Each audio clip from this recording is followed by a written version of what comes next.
Hey everyone. So I'm making a video here. It's very personal, but it's also about my son. And I want you to know that it's not just about being a parent necessarily. It is about being a benzo survivor in many different ways. And that I do have a favor to ask of you at the end of this video. So please stay with me. It's really important to me. I'm not asking money or, anything hard for you. It's just a little something that you could do for me in return for the stuff that I do on this channel. So please stay to the end for that. So I'm going to talk about how my son is a survivor. And really, honestly, every kid who has a parent who goes through this is a benzo survivor. There are, for instance, 12-step groups out there for people who are alcoholics, but then you have children of alcoholics. Actually, it's adult children of alcoholics. And there's a whole program for them because of the trauma that they go through in having a parent who's gone through something like that. And yeah, I'm not going to sugarcoat that. Yeah, your kids do experience some trauma, depending on how severe your situation was, how much support you had. But they do heal too. Those things heal, and they do learn a lot from it. So on the one hand, the mom guilt is so severe, and I'm sure the dad guilt is too. I've encountered enough dads in this to know there's just a lot of guilt that goes with this. But I want you to know that my kids also are so empathetic, are so extremely wise beyond their years because of this experience. So it's not all bad. There's a yin and yang, I guess you could say, to everything. And we've definitely experienced that in our family. But in my son's case, he's had multiple traumas with this. So when he was a baby, I was put on Ambien. A lot of you probably already know this from my story. And I was told it didn't get through to the placenta. Well, now actually, Mad in America just posted this article. There's all these studies that they've recently done that show that psych meds do absolutely get through to the babies, and that most babies, actually no, all babies go through withdrawal if their moms are taking these medications. Now, Ambien technically isn't a psych med, technically, but it is a benzodiazepine. Benzodiazepines are considered tranquilizers. They're psych meds. Tomato, tomato. So I was put on that for 3 months while I was in the hospital with him because I had an infection which kind of put me into some light preterm labor, which wouldn't have been an issue if the cord hadn't been wrapped around his neck. But it was. And it was strangling him. So the doctor had to take him early by C-section. They kept me in the hospital, like I said, off and on for 3 months on bed rest. The doctor tried to give me various other psych meds. I wouldn't take them, but he's like, you need your sleep, so at least take this. And I was promised it didn't get through to the baby. Whatever, I didn't know better, right? So I bring him home, and we both cold turkey. So I'm here, a new mom with a new baby, going through cold turkey withdrawals, and my baby is also basically a druggy baby going through withdrawals. And we struggled so hard just to help this baby to eat and sleep or do anything normal that his body should have been able to do that it couldn't do. Luckily, I found some practitioners and alternative medicine and things like that that really, really helped him to stabilize and heal in so many ways. And he was doing great. He was so normal. But there was something always kind of wrong there. And he never tested for anything, but now I know in hindsight he had this autoimmune illness. Now, would he have had it without the exposure to Ambien? I don't know. I guess I may never know. But that was his first experience as a survivor of benzodiazepines. The second time is when I had his little sister, and everything was great, but she got meningitis, ended up in the hospital. I wasn't sleeping. I was told Ambien didn't get through to the breast milk, and I had taken it before, so I thought, okay, it did absolutely get through my breast milk to my baby. I could tell it did. Maybe it doesn't for everybody else, but it definitely did for me. And I did not want to risk hurting her. I didn't even know at the time, that I had already exposed my son to that. But anyway, I didn't have that knowledge yet. But with her, I wasn't going to do that to her. So I cold turkeyed off after like 5 days. And that was my son's second trauma, I would say, with benzodiazepines, because basically he lost his mom, or at least a good portion of his mom, because I was not functional for about 4 months as we were trying to do tests and figure this out. And of course, nothing shows up on these tests, right? And I am misdiagnosed with basically mental illness. Postpartum, 4 months after I have my baby, right? And I'm put on benzodiazepine, which puts a halt to my Ambien withdrawal syndrome, and I do better. But I'm also put on an antidepressant, and I'm also in pain all the time, and my personality begins to shift, and my memory starts to go, and things are happening that I don't realize at the time are going on. But I was not the mom that my kids needed me to be. That's not to say I was a bad mom. I was actually a very good mom. But there were just ways in which I was not aware, which unfortunately led to some more trauma in my son's life. And then, of course, the next time is when I tried to get off of that lorazepam. And now I was pretty incapacitated before, but now it's well beyond that. And he has a mom who is just not there. Emotionally, physically, mentally, I am just not there in any way that matters, really. I try to be there as best I can, but we have people coming in and helping. And that goes on for a good 1.5 years, 2 years of his life where I really am not functional.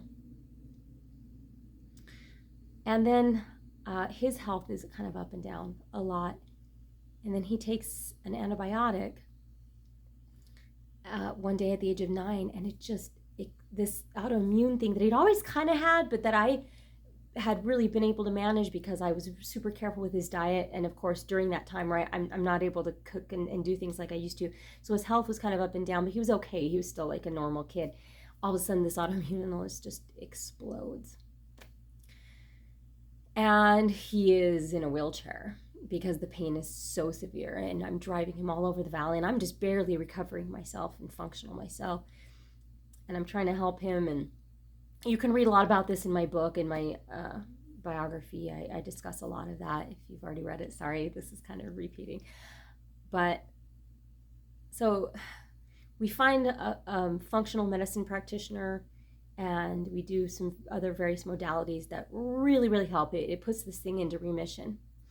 And we still didn't fully understand this illness. We were told essentially he didn't have it anymore. And so we just started kind of living life normally, and we didn't realize that we should have still been really rigid with the things that we were doing. So then in halfway through 6th grade, he has some other physical traumas that happen, and this thing just explodes even worse than the first time. So now my son is 15 years old. And that's not even to mention everything with his sister. I'm not bringing her up in this video, but now he is in this state that is so similar to what I experienced as a benzodiazepine injured person. It's really similar as a floxed person. His was from an antibiotic. It wasn't a fluoroquinolone, but it was a Z-Pak. And the FDA now says it can actually create this condition, which we didn't know at the time. It can cause your organs to shut down, and literally his gallbladder just stopped functioning. We had to remove his gallbladder. It just wasn't doing anything. And he's in pain all the time. Like severe, like he's broken a bone. He's had surgeries. Like he knows what pain is. He's like at a level 7 to 8 pain every day of his life, all day. And he doesn't respond well to medications. The medications that they would have given him, some that we did try, like steroids and things, they just don't help anymore. He develops an adverse reaction immediately, or he responds adversely to everything. And this autoimmune illness has to do with his digestive tract, so he responds adversely to food. So he literally sorry, I have construction going on. I apologize for the noise. This is going to be years of my life here on out. Anyway, so he just doesn't tolerate food, literally.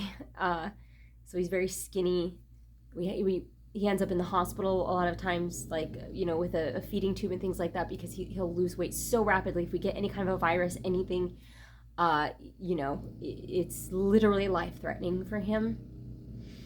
And then again, the medications don't really help, and elimination diets are almost impossible at this point, like we did before, because he can't even eat enough, much less do an elimination diet. So it's just really tricky. He's on formula, the kind of formula that you would actually put through a feeding tube, but he just drinks it because he prefers that to having something in his nose.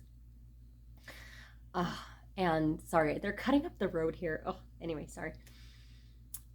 So that's kind of our life right now. He can't go to school, right? I mean, he can't sleep. He can't eat. Like, how's this kid supposed to function? He has nightmares all night. And I don't mean to, like, I just want to say that because I know so many of you out there can relate to this. It is so similar. And he has these adverse reactions, right? He'll take something, all of a sudden he'll have an anaphylactic reaction or just break out in hives or whatever. It's just, it's brutal. It's one thing to go through it yourself as a parent, right? It's another thing to watch your kid go through that. So we're still trying. And he's just one of the toughest people you'll ever meet. He's been going through this for 6 years. And I know there are some people out there who have protracted syndrome. And honestly, you probably understand that better than I do, because mine didn't last that long. I'm pretty normal these days. I have a few residual effects, but for the most part, from being floxed or the benzodiazepines, I'm pretty normal. But my son can't even really maintain relationships or have friendships because, how can you when you can't even go out or do things? So why am I telling you all this? Well, to help him have some purpose and some hope in all of this, which is something I always recommend, right? That we do is find a purpose for this and helping other people. He wants to put his music out there. So when he is capable, even sometimes he can't read, he can't watch TV, it's too much, but he can sit down at a piano and play. And he started writing all of this incredible music. He's very talented. I like to think he gets some of that from me. And he's just written this incredible music because that's really how he expresses himself. He has a hard time sometimes expressing himself through language, but he can express himself through music. So I've helped him put together this little music video. It's his first one, and we put it up on his channel that he's kind of had for a while. So it's already got a name. It's called Nano Kid, and it's NANOK1 for the I, right? K1D. I'll post a link and things. And the favor I want to ask of you is if you could, sorry guys, could you please go to my son's channel and just like his video? Maybe just reach out to him and comment. Tell him how you relate, or tell him how the music made you feel. If you like to, please subscribe, because we will be putting out more. I'm going to be spending my time doing that as well with him, and that'll be good. It's been really neat to be able to find something productive to do with our time together. Let's put it that way. So if you could do that, that would just mean the world to me. We're not trying to get famous or anything. I just want him to be able to have a community of people that he can connect with and receive some positive feedback in his life, because mostly all he sees all day is me.